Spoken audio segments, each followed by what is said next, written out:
Gold, trusted gold buyers. మీరు తాకట్టు పెట్టిన బంగారాన్ని విడిపించి ఈ రోజు ఉన్న మార్కెట్ ధరకు కొనబడను.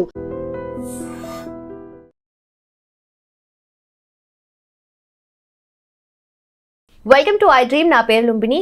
కొంతమందికి మిడిల్ ఆఫ్ ద నైట్లో చెస్ట్ పెయిన్ వస్తూ ఉంటుంది. అది ఏ పాయింట్ ఆఫ్ టైంలోనైనా చెస్ట్ పెయిన్ వస్తే అది హార్ట్ అటాకా లేదంటే హార్ట్ బర్న్ మాత్రమేనా, ఎలా డిఫరెన్షియేట్ చేసుకోవాలి డిస్కస్ చేద్దాం. ఈ రోజు మనతో పాటు ఉన్నారు ప్రముఖ గ్యాస్ట్రోఎంట్రాలజిస్ట్ హర్ష తేజ గారు. ఆయనతో మాట్లాడదాం. Hello sir. హలో అండి. సో చాలా మందికి ఇప్పుడు యంగ్స్టర్స్ కూడా మాట్లాడితే సడన్ గా చెస్ట్ లో పెయిన్ వచ్చినా అంటే ఒక over period of time develop అవుతున్నట్టుగా మెల్లగా అనిపిస్తూ ఉంటుంది. సో అది హార్ట్ బర్న్ మాత్రమేనా, జస్ట్ గ్యాస్ట్రిక్ రిలేటెడ్ ఇష్యూ లేదంటే హార్ట్ అటాక్ అని చెప్పేసి ఎట్లా డిఫరెన్షియేట్ చేసుకోవాలి? సో జనరల్ గా gastric OPD or majority of ఈ పేషెంట్స్ ఏంటంటే రాత్రిపూట నైట్ 12:30-1కి సడన్ గా ఎమర్జెన్సీకి వచ్చేస్తుంటారు. సో నాకు ఛాతిలో బాగా పట్టేసినట్టుంది, నా వల్ల కావట్లేదు, ఊపిరి పీల్చుకోలేకపోతున్నాను అనుకుంటూ వస్తుంటారు. సో 70% ఆఫ్ ద యంగ్స్టర్స్కి అది గ్యాస్ట్రిక్ రిలేటెడే ఉంటుందండి. సో ఎందుకంటే ఇప్పుడు మనం తినే లైఫ్ స్టైల్ వల్ల, బిర్యానీలో, పిజ్జాలో, లేకపోతే ఏదో ఒక మసాలా ఫుడ్ తినడం వల్ల గ్యాస్ట్రైటిస్ అనేది పెరుగుతుంది. దాన్ని రిఫ్లెక్స్ అంటారు, గ్యాస్ట్రోఇసోఫేజియల్ రిఫ్లెక్స్ డిసీజ్.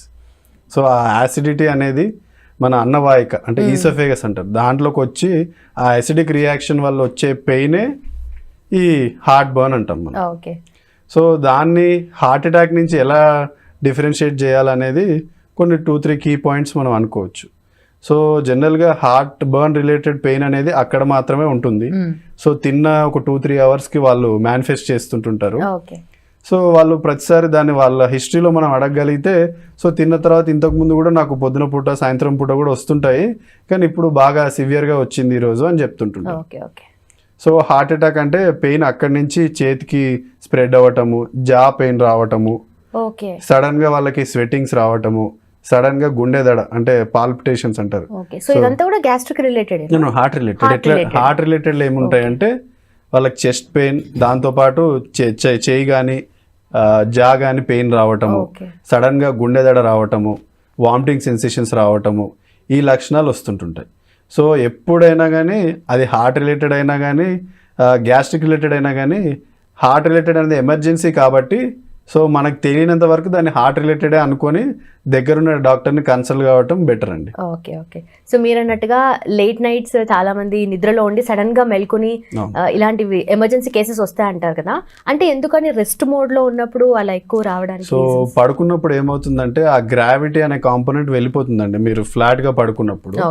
సో అప్పుడు ఆ స్టమక్ లో ఉండే ఆ అసిడిక్ కాంపౌండ్ అనేది చెస్ట్లోకి వచ్చి ఇరిటేట్ చేస్తూ పెయిన్ క్రియేట్ చేస్తుంది. సో పొద్దున పూట మీరు అంతా కూర్చుంటారు కాబట్టి ఆ రిఫ్లెక్స్ వాల్యూమ్ అనేది తక్కువ ఉంటుంది, కానీ పడుకున్నప్పుడు మన సెన్సెస్ తోటి ఆ స్పింక్టర్స్ రిలాక్స్ అవుతుంటాయి, దాంతోపాటు ఆ గ్రావిటీ కాంపోనెంట్ వెళ్ళి ఆ వచ్చే యాసిడ్ కంటెంట్ అనేది ఎక్కువ అవుతుంది. మన బాడీలో రాత్రిపూట యాసిడ్ సెక్రీషన్ కూడా చాలా ఎక్కువ ఉంటుంది. సో అది కూడా పెరగటంతో అన్నీ కలిసి ఒకటేసారి చెస్ట్ పెయిన్ లాగా ప్రజెంట్ అవుతారండి. సో దాని హార్ట్ అటాక్ కాదని తెలుసుకోవడానికి ప్రతి ఒక్కరు చేయి నొప్పి లేయటము, జా పెయిన్, లేకపోతే వాళ్ళకి ఏమైనా కోమార్బిడిటీస్ అంటే షుగర్ కానీ బీపీ కానీ ఉన్న వాళ్ళు, స్మోకింగ్ అలవాటు ఉన్న వాళ్ళు, సో వీళ్ళకి మనం హార్ట్ ఇష్యూనే కూడా కన్సిడర్ చేయాలండి. సో షుగర్ ఉన్న వాళ్ళకి ప్రాబ్లం ఏంటంటే వాళ్ళకి క్లాసికల్ హార్ట్ పెయిన్ లాగా నొప్పి రాదండి. సో వాళ్ళకి గిడ్డినెస్, లైట్ హెడెడ్నెస్, ఏదో చెస్ట్ హెవీ ఉన్నట్టు అనిపిస్తుంది కానీ క్లాసికల్గా గుండె పట్టేసింది అలా సిమ్టమ్స్ రావు. సో హార్ట్ ప్రాబ్లం వాళ్ళకి ఏంటంటే ఆ నొప్పి అనేది ఒక అరగంట 2 గంటల వరకు కూడా ప్రొలాంగ్ అవుతుంది. ఈ గ్యాస్ట్రిక్ రిలేటెడ్ వచ్చే నొప్పి ఏమో మనం ఆ యాంటాసిడ్ అంటారు, ఆ సిరప్స్ లాంటివి ఏమైనా తాగితే అది కొంచెం రిలాక్స్ అవుతుంది, రిలీజ్ వస్తుంది. సో హార్ట్ అటాక్ వాళ్ళు ఉరికితే ఇంకెక్కువ అవుతుంది, కానీ అదే గ్యాస్ట్రిక్ రిలేటెడ్ వాళ్ళకి నడిచిన వాటి వల్ల డిఫరెన్స్ ఉండదు. సో ఈ మేజర్ డిఫరెన్సెస్ హార్ట్ కి గ్యాస్ట్రిక్ రిలేటెడ్ కి మనం పబ్లిక్ లో అవేర్నెస్ తేయగలిగితే, సో హార్ట్ రిలేటెడ్ ఉన్న వాళ్ళు నియరెస్ట్ డాక్టర్ని కలిస్తే we can save many lives. So దీన్ని బట్టి చూస్తే గ్యాస్ట్రిక్ ఇష్యూ ఏంటి, హార్ట్ హెల్త్ రిలేటెడ్ ఏంటి అనేది అర్థం చేసుకుంటున్నారు జనాలు కూడా.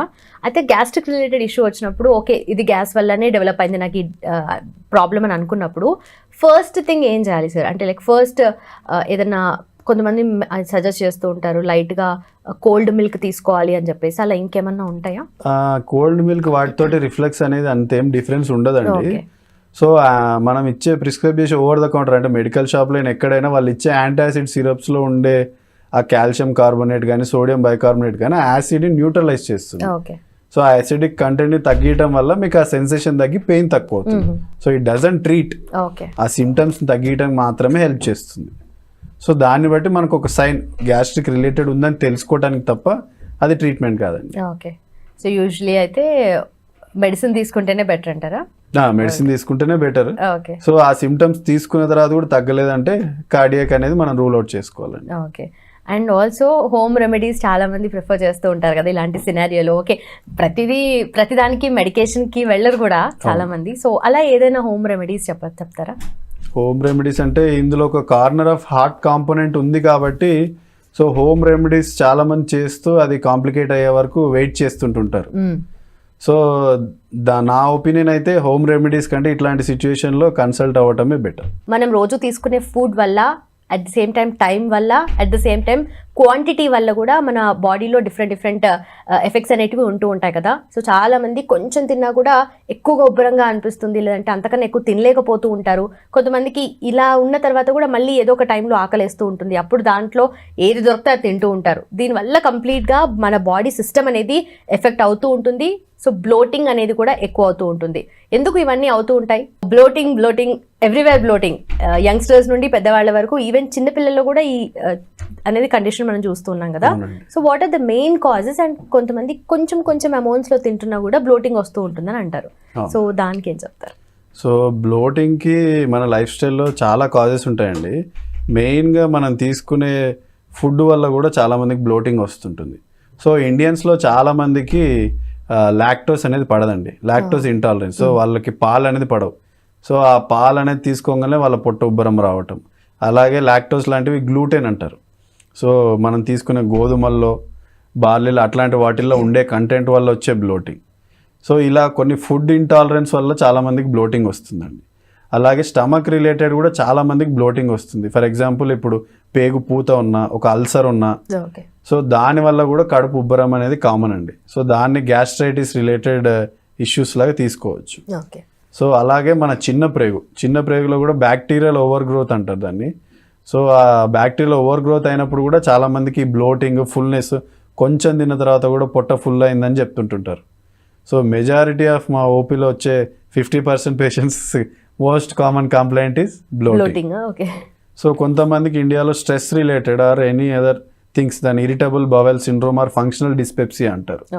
సో వాళ్ళ బవెల్ ఏంటంటే కొంచెం తిన్నా కానీ అది ఒక ఎక్కువ స్ట్రెచ్ లాగా ఫీల్ అవుతుంది వాళ్ళ body. So it's known as a visceral hyper sensitivity.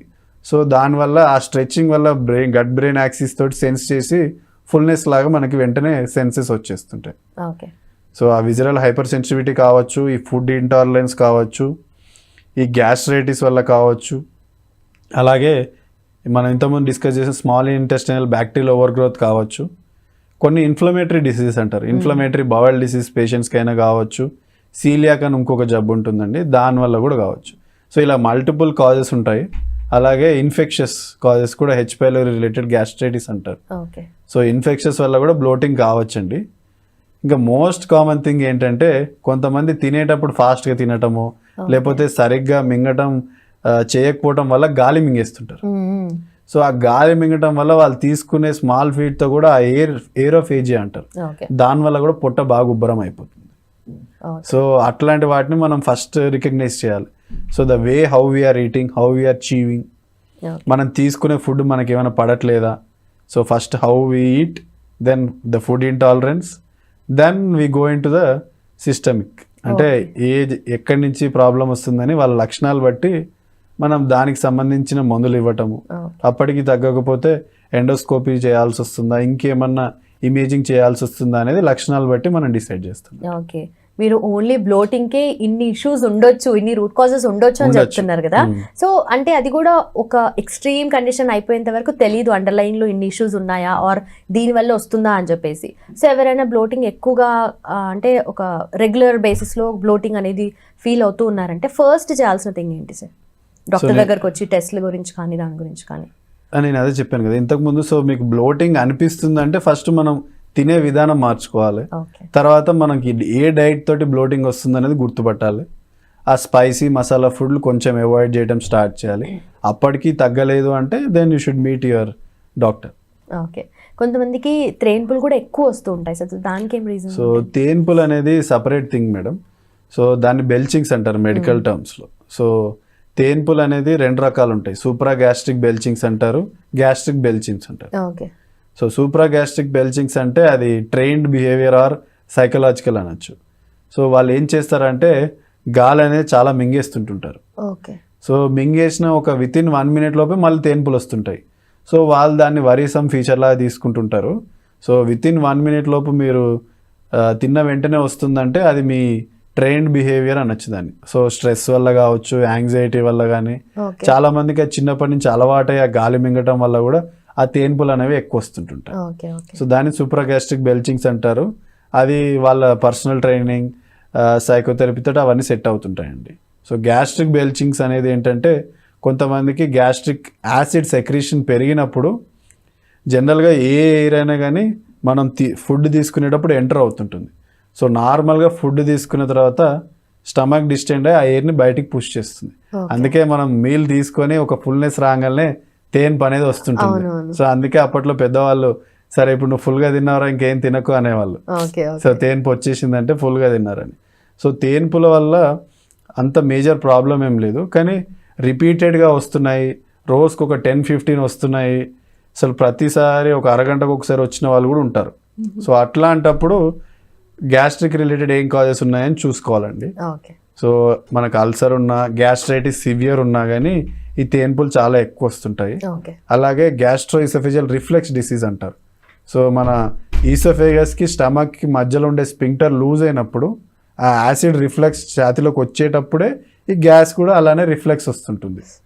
So చాలా మందికి ఆ గ్యాస్ వచ్చేసిన తర్వాత ఆ బెల్చింగ్స్ అనేది వచ్చిన తర్వాత రిలాక్సేషన్ ఫీలింగ్ వస్తుంది. ఎగ్జాక్ట్లీ. కొంతమందికి ఆ ఫుడ్ తీసుకున్న తర్వాత అది రాకపోతే కావాలని వాళ్ళు ఏ సాఫ్ట్ డ్రింక్ తాగడమో లేదంటే సంథింగ్ కైండ్ ఆఫ్ సోడాస్ తాగడమో ఇవన్నీ కూడా చేస్తూ ఉంటారు కదా, అంటే ఆ సాటిస్ఫాక్షన్ ఉండదు వాళ్ళకి. లేదంటే సో ఆ సోడా తోటి ఏంటంటే అది కార్బోనేటెడ్ డ్రింక్ కాబట్టి ఆల్రెడీ ఉన్న గ్యాస్ ని హైలీ ప్రెస్డ్ కార్బన్ డైఆక్సైడ్ ఒకటేసారి ప్రెషర్ తోటి బయటికి రిలీజ్ చేస్తుంది. బట్ దానివల్ల అక్కడున్న కాజ్ ఏం రిలీఫ్ కాదండి. సో అదొక మిస్కన్సెప్షన్, సోడా తాగేస్తే నాకున్న రోగం పోతుందని. కానీ అక్కడున్న గ్యాస్ట్రోఇసోఫేజియల్ రిఫ్లక్స్ అయినా కానీ ఆ గ్యాస్ట్రైటిస్ అయినా కానీ తగ్గదండి. బట్ మెంటలీ వాళ్ళకి అదొక ఫీలింగ్ ఉంటుంది. కానీ అదొక సైకిల్ అయ్యి చాలా మంది కార్బోనేటెడ్ డ్రింక్స్ వల్ల కూడా ప్రాబ్లమ్స్ వచ్చే వాళ్ళు ఉంటారు. సో ఈ రిఫ్లక్స్ పెరుగుతుంది, దాంతో పాటు గట్ బ్యాక్టీరియా కాంపోజిషన్ చేంజ్ అవుతుంది. ఓకే. సో అంటే త్రేన్పులు రావడం అనేది అంత నెగటివ్ థింగ్ ఏం కాదు, but with every meal it's fine. Okay. కానీ మీల్ తీసుకోకపోయిన టైంలో కూడా రిపీటెడ్ గా వస్తుంది, దాంతో పాటు రిఫ్లెక్స్ వస్తుంది అని వస్తున్నప్పుడు ఆ పేషెంట్స్ వెంటనే డాక్టర్స్ కన్సల్ట్ అవుతే ఆ రిలేటెడ్ గ్యాస్ట్రిక్ ట్రీట్ చేసుకోవటం బెటర్. ఓకే. సో అది హెల్దీ సైన్ అనుకోవచ్చా లేదంటే? అదే అంటున్నాను కదా, with meal is not an issue, not a problem. Sir, binge eating and cravings, కొంతమందికి అయితే విపరీతంగా క్రేవింగ్స్ వస్తుంటాయి, ఇంకొంతమందికి అయితే ఆ క్రేవింగ్స్ ఏ లెవెల్కి వెళ్తాయంటే ఏదో తినాలని ఉంటుంది, గట్టిగా తినాలి అని ఉంటుంది, అది కూడా ఒక సాటిస్ఫైడ్ మీల్ లాగా కావాలి అని అనుకుంటారు. బట్ అగైన్ ఏం తినాలన్నా క్లారిటీ ఉండదు. So what goes behind? So జనరల్గా క్రేవింగ్స్ అనేది సైంటిఫిక్గా తీసుకుంటే ఓవర్ ద లాంగ్ టర్మ్ ఎవరైతే హై క్యాలరీ ఫుడ్స్, అంటే ఏదైనా మనం ఉన్న వెస్టర్నర్ ఇండియనైజ్డ్ ఏదైనా హై క్యాలరీ ఫుడ్స్ తీసుకున్నప్పుడు మన బాడీలో ఉండే గట్ బ్యాక్టీరియా అనేవి చేంజ్ అవుతుంటాయండి. సో హై క్యాలరీస్, ఒక పిజ్జా కానీ ఒక బర్గర్ కానీ లేకపోతే బయట మీరు తీసుకునే పునుగులార్ మిర్చి ఏదైనా ఆ హై క్యాలరీ ఫుడ్ని డైజెస్ట్ చేయడానికి మన బాడీలో ఉండే బ్యాడ్ బ్యాక్టీరియా పెరుగుతుంటాయి. సో దాంట్లో అన్సాచురేటెడ్ ఫ్యాట్స్ ఎక్కువ ఉంటాయండి. సో వాటిని డైజెస్ట్ చేయాలంటే ఆ బ్యాక్టీరియా సపరేట్ ఉంటాయి. సో ఓవర్ ద టైమ్ ఇది మీకు ఈ లైఫ్ స్టైల్ కొన్ని డేస్ అలవాటు అయిన తర్వాత మన body gut bacteria composition change అయిపోతుంది. సో ఆ బ్యాడ్ బ్యాక్టీరియా పెరిగినప్పుడు ఏమవుతుందంటే it send some signal to our gut brain axis అంటారు దాన్ని. సో ఆ ట్రాన్స్మిటర్, న్యూరో ట్రాన్స్మిటర్స్ వల్ల మన బాడీకి అది ఒక ఇలైట్ ఫీలింగ్ అనేది వస్తుంది. సో దాని డోపమిన్ అనే ఒక న్యూరో ట్రాన్స్మిటర్ తోటి ఆ ఇలైట్ ఫీలింగ్ వచ్చినప్పుడు మన బాడీ ఆ హ్యాపీనెస్ని మళ్ళీ ఎక్స్పీరియన్స్ చేయడానికి మళ్ళీ తినాలనుకుంటాం. సో ఇండైరెక్ట్గా అది సైకిల్గా అయిపోయి అదే క్రేవింగ్ అంటాం మనం. సో మన తినే ఫుడ్ వల్ల బ్యాక్టీరియా రిలీజ్ చేసే న్యూరో ట్రాన్స్మిటర్స్తో వచ్చే సిస్టమే ఈ క్రేవింగ్స్ అనేది. ఇదంతా మైండ్ గేమ్ అంటారు అయితే. సో అలా ఏమవుతుందంటే next time it's a combination of both food, bacteria and మన హార్మోన్స్ కూడా. సో ఇలా ఈ ఫుడ్ అలవాటు అవ్వడంతో మన బాడీలో గ్రెలిన్ అనే హార్మోన్ కూడా రిలీజ్ అవుతుంది. దానివల్ల కూడా మనకు హంగర్ అనేది ఎక్కువ అవుతుంది. సో వాళ్ళకి తినడానికి ఏమంటారు హంగర్ లేకపోయినా ఆ క్రేవింగ్స్ అనేవి వస్తుంటాయి. అంటే ఇప్పుడే ఇమీడియట్ ఒక half an hour back meal చేసినా కానీ నాకు ఇప్పుడు ఒక వాఫిల్ తినాలనిపిస్తుంది, ఒక ఐస్ క్రీమ్ తినాలనిపిస్తుంది అనే ఫీలింగ్ వాళ్ళకి ఆటోమేటిక్గా వచ్చేస్తుంది. ఎందుకంటే ఇది ఒక సైకిల్లో మన బాడీకి ఆ గట్ బ్రెయిన్ యాక్సిస్లో వాళ్ళు అలవాటు పడిపోయి సో వాళ్ళకి ఆకలి లేకపోయినా అది తినాలనే ఇంట్రెస్ట్ తోటి తింటుంటారు చాలామంది. అలా ఓవర్ వెయిట్ అయిపోతూ అలా ఒబెసిటీ వచ్చి దానివల్ల కాంప్లికేషన్స్ వస్తుంటుంటాయి. సో క్రేవింగ్స్ని మనం తగ్గియాలన్నా కానీ మన డైట్ తోటి ట్రై చేయొచ్చండి. సో ఇప్పుడు మీ డైట్లో క్రేవింగ్స్ని తగ్గియాలంటే ఎప్పుడైనా slowly digestible and low glycemic index అంటారు. అంటే తిన్న వెంటనే షుగర్ స్పైక్ కాని ఫుడ్స్, స్లోగా డైజెస్ట్ అయ్యే ఫుడ్స్ తీసుకుంటే మన బాడీలో ఉండే ఆ గ్రెలిన్, ఆ లెప్టిన్ అనే హార్మోన్స్ చేంజ్ అయ్యి ఆ లెప్టిన్ అనేది సెటేటీ హార్మోన్ అంటారు. సో స్లోగా డైజెస్ట్ అవుతున్నప్పుడు ఆ హార్మోన్ రిలీజ్ అయ్యి స్టమక్ ఇంకా ఫుల్ ఉందని మన బ్రెయిన్కి సెన్స్ ఇస్తుంటుంది. సో ఇలా మనం తగ్గియచ్చు. సో మన డైట్లో రోజు ఫైబర్ యాడ్ చేసుకోండి, హోల్ గ్రెయిన్స్ అంటారు. సో హోల్ గ్రెయిన్స్ ఏదన్నా యాడ్ చేయొచ్చు, ఆకుకూరలు ఇలాంటి వాటివన్నీ యాడ్ చేస్తుంటే అవి స్లోగా డైజెస్ట్ అవుతుంటాయి కాబట్టి దానివల్ల ఆ క్రేవింగ్స్ అనేది ఓవర్ ద టైం తగ్గే అవకాశం ఉంటుంది. సో ప్రతి మీల్లో ఫర్ ఎగ్జాంపుల్ ఒక డేకి ఒక మీల్ తీసుకుంటే మీరు మార్నింగ్ లేవగానే ఫుల్ సెటైటీ కావాలంటే ఒక రాగి ముద్ద తీసుకోవటమో లేకపోతే ఒక వెజిటేబుల్ సలాడ్ తీసుకొని ఒక స్మూతీ లాగా ఏదైనా జ్యూస్ తీసుకోండి. కావాలంటే 11 o'clockకి ఒక black coffee or any dry fruits, దాంట్లో కూడా ఫైబర్ ఉంటుంది కొంచెం అండ్ ప్రోటీన్ కంటెంట్ ఉంటుంది మెయిన్. సో అది మన డైట్కి ఇంపార్టెంట్. సో అలాగే ఆఫ్టర్నూన్ తీసుకుంటే ఎనీ మిల్లెట్ రైస్ అయినా అయి ఉండొచ్చు, లేకపోతే బ్రౌన్ రైస్ అయినా ఏదన్నా కొద్దిగా స్లోగా డైజెస్ట్ అవుతుంది. దాంతోపాటు మీరు any protein dal, paneer, chicken ఏదో ఒకటి తీసుకోండి మీకు నచ్చింది. నైట్ కూడా ఏదైనా లైట్ ఫుడ్ తోటి ఫైబర్ కంటైనింగ్ తీసుకుంటే ఓవర్ ద టైం ఇలా క్యాలరీస్ తగ్గిస్తూ అలాగే slowly digestible and low glycemic index foods, వీటి ద్వారా మన క్రేవింగ్స్ అనేవి ఓవర్ ద టైం తగ్గించవచ్చు. బట్ డెఫినెట్లీ ఈ మైండ్ఫుల్ ఈటింగ్ అనేది తగ్గిపోతూ ఉంటుంది. స్క్రీన్స్ చూస్తూ తినడం కానీ లేదనుకో తింటూ స్క్రీన్స్ చూడడం కానీ, అంటే వైస్ వర్సా. ఎందుకంటే స్క్రీన్ చూడడం కోసం కొంతమంది ఏదైనా మూవీ పెట్టుకొని ఏదో సిరీస్ పెట్టుకొని అలా బింజ్ వాచింగ్ చేస్తూ బింజ్ ఈటింగ్ కూడా చేస్తున్నారు సైమల్టేనియస్లీ. సో అలాంటి వాళ్ళ కోసం ఏం చెప్తారు? ఎందుకంటే ఎక్కువగా ఇవంతా లేట్ నైట్స్ జరుగుతూ ఉంటాయి కదా. అదే అండి. సో ఇది it's a part of craving సైకిలే. సో వాళ్ళు అలా ఐడియల్గా ఉన్నప్పుడు మూవీలో ఐడియల్గా ఉండి అలా ఉండకపోవడానికి ఏదో ఒక వర్క్ పెట్టుకోవడానికి ఆ స్నాక్ అనేది స్మాల్ క్వాంటిటీతో స్టార్ట్ అయ్యి అదొక సైకిల్ అయిపోయి వాళ్ళకు అదొక హ్యాబిట్ అయిపోతుంది. సో జస్ట్ ప్యాషన్ కోసం ఆర్ జస్ట్ హ్యాబిట్ కోసం స్టార్ట్ చేసింది అదొక ఎడిక్షన్ లాగా మారిపోతుంది. ఓకే. సో ఒక దగ్గర విన్నాను దట్ ఒక packet of chips packet tear చేస్తుంటే 1 layer ఆఫ్ యువర్ గట్ కూడా టేర్ అవుతున్నట్టుగా మీరు ఇమాజిన్ చేసుకోండి అని చెప్పేసి. That was so strong. అంటే అంత ఎఫెక్ట్ ఉంటుందా అనేది? సో మనం ఇంతకుముందు డిస్కస్ చేసినట్టే ఈ మనం తీసుకునే highly processed food or any high calorie foods వాటిని డైజెస్ట్ చేయడానికి గట్ బ్యాక్టీరియా ప్రపోర్షన్ మారిపోతుంది. సో అవి ఇండైరెక్ట్గా మళ్ళీ అన్ని ఒక సెంటర్కి ఆగినట్టు లీకీ గట్ కాజ్ చేయడానికి హెల్ప్ చేస్తుంటాయి. Any food which has high calories and high processed food. Okay. So దానివల్ల వచ్చే లీకీ గట్ వల్ల కాంప్లికేషన్స్ చాలా ఉంటాయి. సో ఇండైరెక్ట్గా అది డెపిక్ట్ చేయడానికి ఒక యాడ్ లాగా ఇచ్చారు అది అంతే. ఓకే. ఓకే. డెఫినెట్లీ ఈ గట్ బ్యాక్టీరియా గురించి చాలామంది ఈ మధ్య ఎక్కువగా మాట్లాడుతున్నారు కూడా. సో ఇంతకుముందు గట్ బ్యాక్టీరియా అనేది ఉంటుంది లేదా అనేది అంత తెలీదు జనాలకు కూడా, talking about normal common audience అన్న. సో గట్ బ్యాక్టీరియా అంత రోల్ ప్లే చేస్తుంది అని, ఎందుకంటే over a period of time అది కూడా ఎఫెక్ట్ అవుతూ ఉంటుంది అని అంటారు కదా. సో ఎలా ఎఫెక్ట్స్ అనేది ఎలా ఉంటాయి సార్? ఎఫెక్ట్స్ అంటే ఇంతకుముందు మనం డిస్కస్ చేసినట్టు లీకీ గట్ అన్న. సో ఆ బ్యాడ్ బ్యాక్టీరియా వల్ల మన పేగు పూత వస్తుంది. సో లేమన్ లాంగ్వేజ్ చెప్పాలంటే సో దానివల్ల బ్యాక్టీరియల్ ప్రోడక్ట్స్ అనేవి మన బ్లడ్ స్ట్రీమ్లో ఎంటర్ అయ్యి సో లివర్లో ఫ్యాట్ జమ కూర్చడానికి, ఇన్సులిన్ రెసిస్టెన్స్ అంటారు, అంటే ఇన్సులిన్ పని చేయకుండా చేయడానికి దోహదపడే కాంపోనెంట్స్ని అవి తయారు చేస్తుంటుంటాయి. అలాగే ఒబెసిటీ, వీటన్నిటికీ leaky gut one of the key factor. So మన డైటే ఇండైరెక్ట్గా మనకు వచ్చే రోగాల్ని కారణం చేస్తుంది. So gut bacteria plays a major role. And మీరు చూసే ఈ మధ్య యాడ్స్ ప్రోబయాటిక్స్ తీసేసుకుంటే అన్నీ నార్మల్ అయిపోతాయి అనేది it's not at all a good thing. So ఇప్పుడు నేను ఒక పిజ్జా తిన్నాను, రాత్రిపూట వెళ్ళి ఒక టాబ్లెట్ వేసేసుకుంటే ఎవ్రీథింగ్ ఈజ్ ఫైన్ అని అనుకునే వాళ్ళు చాలామంది ఉన్నారు. సో ఆ క్వాంటిటీ ఇంపార్టెంట్ కాదండి, proportion. So proportion is the one which plays a major thing in our gut. So ఆ బ్యాక్టీరియా ప్రపోర్షన్ కూడా ఇంపార్టెంట్. ఒకటే బ్యాక్టీరియా సోర్స్ మీరు వరుసగా నెల రోజులు తీసుకుంటే అదే గ్రో అవుతుంది, కానీ దానికి సమతుల్యత అనేది ఉండాలి.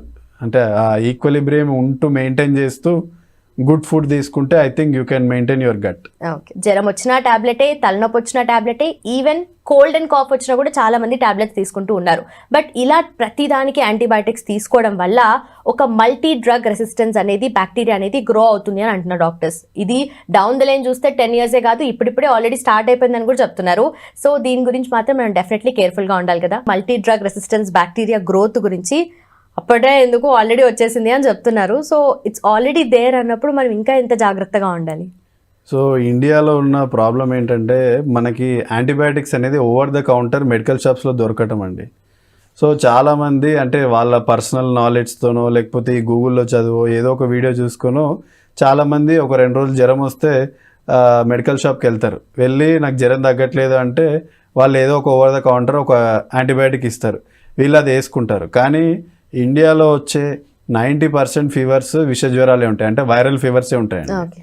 ఒక ఎగ్జాంపుల్ ఫీవర్ తీసుకుంటే, సో దానికి అందరూ ఒక సెకండ్ డే తర్వాత 100 ఫీవర్ని తగ్గకపోతే యాంటీబయాటిక్ తీసుకుంటుంటారు. కానీ అది తీసుకున్నా తీసుకోకపోయినా వైరల్ ఫీవర్ అనేది 4th day or 5th day subside అవుతుంది.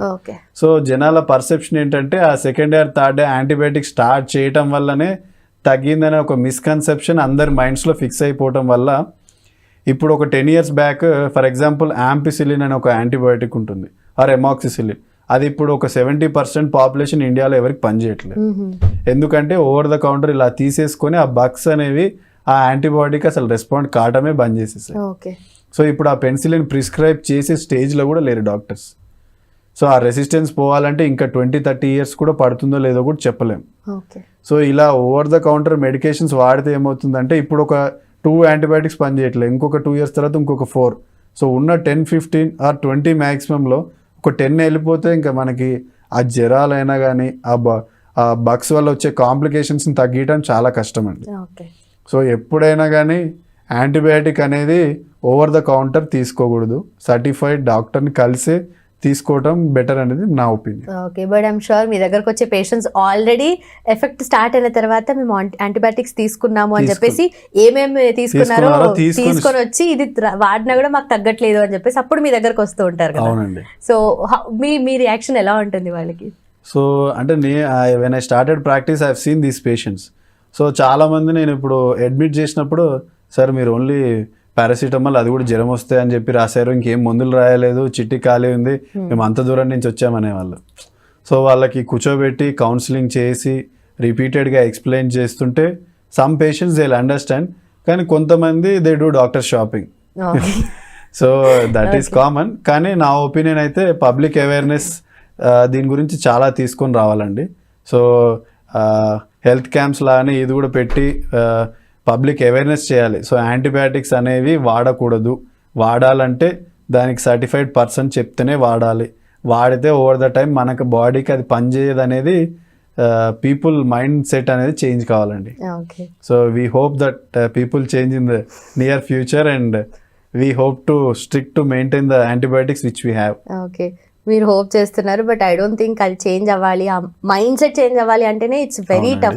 బికాజ్ ఏదైనా ప్రాబ్లం వస్తే అదే ప్రాబ్లం ఫ్రెండ్స్లోనో ఫ్యామిలీ మెంబర్స్లోనో ఆల్రెడీ ఎవరికి వచ్చిందో కనుక్కొని వాళ్ళు ఏ టాబ్లెట్స్ యూజ్ చేస్తే తగ్గిందో తెలుసుకొని ఆ స్టేజ్లోనే ఉన్నాం డెఫినెట్లీ. అవునండి, అంటే ఇది పోస్ట్ కోవిడ్ చాలా పెరిగింది అనేది నా ఒపీనియన్. అంటే కోవిడ్ తర్వాత ఒకప్పుడైనా కొంతమంది యాంటీబయాటిక్స్ తక్కువ యూజ్ చేసేవాళ్ళు, కానీ కోవిడ్ తర్వాత అందరూ ఓవర్ ద కౌంటర్ యాంటీబయాటిక్స్ అప్పుడు వాడినవి కొనుక్కొని అదే ఒక సైకిల్ లాగా వేసుకోవడం స్టార్ట్ చేశారు. సో కానీ 90% ఆఫ్ ద కేసెస్ ఆ యాంటీబయాటిక్స్ దానికి పనిచేయవు. ఓకే, సో దానివల్ల ఫ్యూచర్లో ఇంకా ఏమేమి ప్రాబ్లమ్స్ వచ్చే ఛాన్సెస్? ఈ మల్టీ డ్రగ్ రెసిస్టెంట్ బ్యాక్టీరియా అనేవి ఇంకా ఓవర్ ద టైం చాలా పెరిగిపోతాయి. సో ఇప్పుడున్న యాంటీబయాటిక్స్ మన సైంటిస్ట్ కనిపెట్టినవి చాలా లిమిటెడ్ అండి. సో ఓవర్ ద కౌంటర్ ఆ యాంటీబయాటిక్స్ సరిపోకపోతే వాళ్ళకి ఆ ఇన్ఫెక్షన్ తగ్గక సెప్సిస్ అంటారు, అది వచ్చి కాంప్లికేట్ అయ్యి వెంటిలేటర్స్, బీపీకి పెరగడానికి మెడికేషన్స్, డెత్ అయ్యే వాళ్ళు కూడా ఉంటారండి. ఈవెన్ ఇప్పుడు టీబీ అయినా కానీ ఏ డ్రగ్ రెసిస్టెన్స్ అయినా కానీ. సో ఇప్పుడు ఇండియాలో టీబీ కూడా XDR అన్నారు, అంటే మల్టీ డ్రగ్కి పైన.